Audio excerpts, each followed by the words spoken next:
Hi everyone, I'm Uniquely Mia, also known as Mia, and welcome back to Criminal Justice 101 Perspective and Policies class. In this course, we will be going over juveniles and the criminal justice system. Before we get started, I just want to put a disclaimer that all the information that I'm about to tell you are based on academic peer-reviewed journal and official websites. My paper was also a paper that I submitted for this class, and I had to do, it was an intensive research project that my professor, who does have a criminal justice PhD, graded, and I received an A on this paper. Another disclaimer, information, especially data related to juvenile delinquency, criminal justice system, laws are constantly being passed and data is constantly being released. So if I tell you this information and statistics and you're like, hey, I've read something else and this statistic is different, that statistic, if it came from a valid source, that statistic is most likely still correct, but it's just from a different source, and the sample where that statistics was acquired from is from a different population or subset of individuals. So let's get into it. Juveniles and the criminal justice system. In the United States, African Americans are 6 to 7 times more likely to be in prison than white individuals. This essentially means that African American individuals are disproportionately represented in the criminal justice system.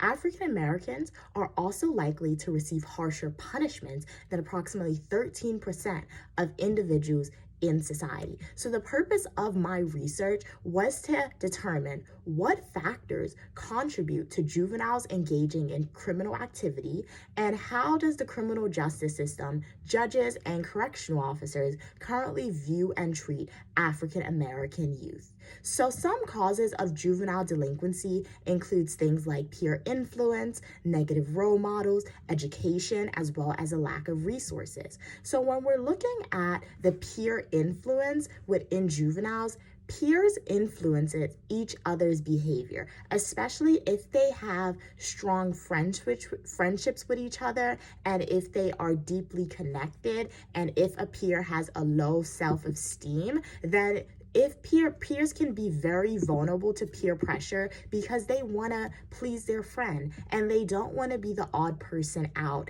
in a group setting. So make sure that you are providing opportunities for your juvenile to build self-confidence and know that they should not fall victims to peer pressure and bullying.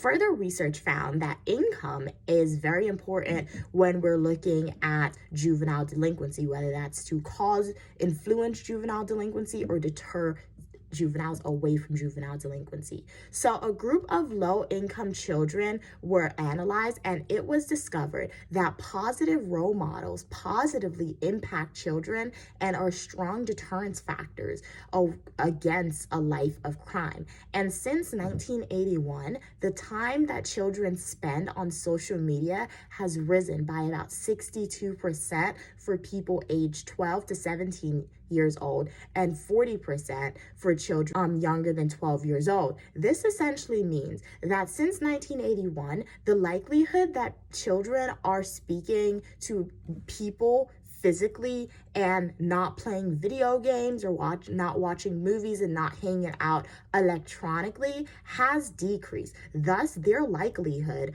of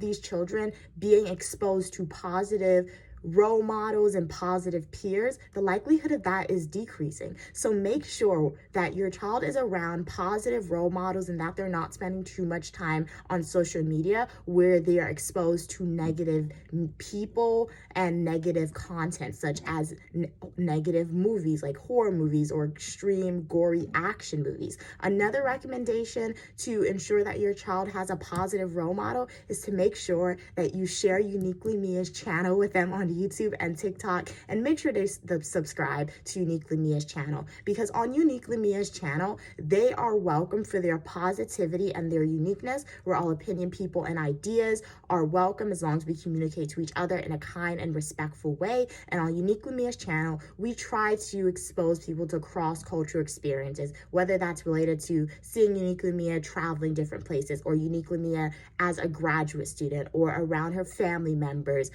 education videos, fashion videos, food videos, and so much more.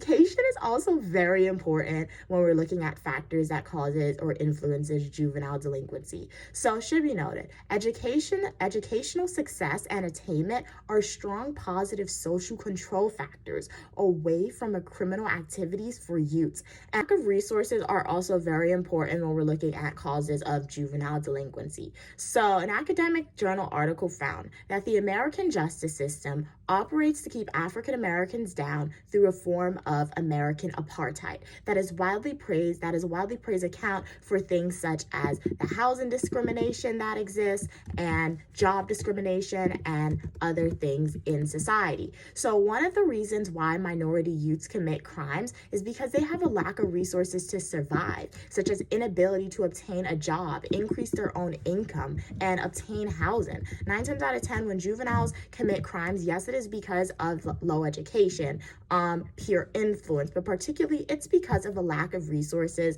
if they come from a low income community or a single parent household that doesn't have a high income. Even if they come from a 2-parent household that doesn't have an high income, these juveniles may commit crimes because in their head, they want to help their family members pay for the bills or take some stress away from some of their family members. Overall, when youths from low-income communities are released from correctional facilities or arrested for the first time for minor offenses, I believe the government should provide these juveniles with resources such as money to obtain groceries, housing, and a stable job. There was something known as the Regent Park Community Health Center that existed in 2001 in Canada, and this essentially created a pathway program for juveniles who were from low-income communities. And through this program, these juveniles were exposed to after-school tutoring sessions,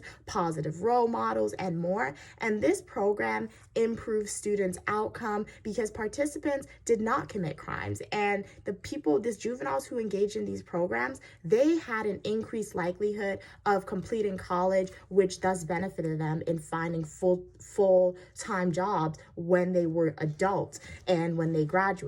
So essentially, more support is needed within the public education system and within the public sector. It should also be noted that when we are looking at the demographics of individuals who are incarcerated in federal prisons as adults, most of these individuals had a history of juvenile delinquency. This means they were in and out of prison as juveniles. And when they were in and out of prison as juveniles, they were sent to juvenile detention facilities, but 9 times out of 10, they were perhaps released, and then they missed their friends that was in these juvenile federal facilities. So the juveniles who were newly released, they committed crimes again just to go back in that facility with their friends. However, in some states, if you commit a crime at 16 or 18, you are thus then tried as an adult. And when that happens, they are automatically sent to an adult federal prison if they are found guilty. So in addition to providing support system and educational support, financial support to juveniles, we need to ensure that juveniles understand the consequences of their actions, and that if they are incarcerated as juveniles and sent to a youth facility where they're incarcerated, we have to understand that trying to return back to this environment to be with your friends isn't a positive thing, and it's not something that you should desire. So I do hope that you enjoyed this video and you found it insightful. It was a pleasure making it for you. Feel free to check out some of my other criminal justice videos and public administration videos. Bye guys.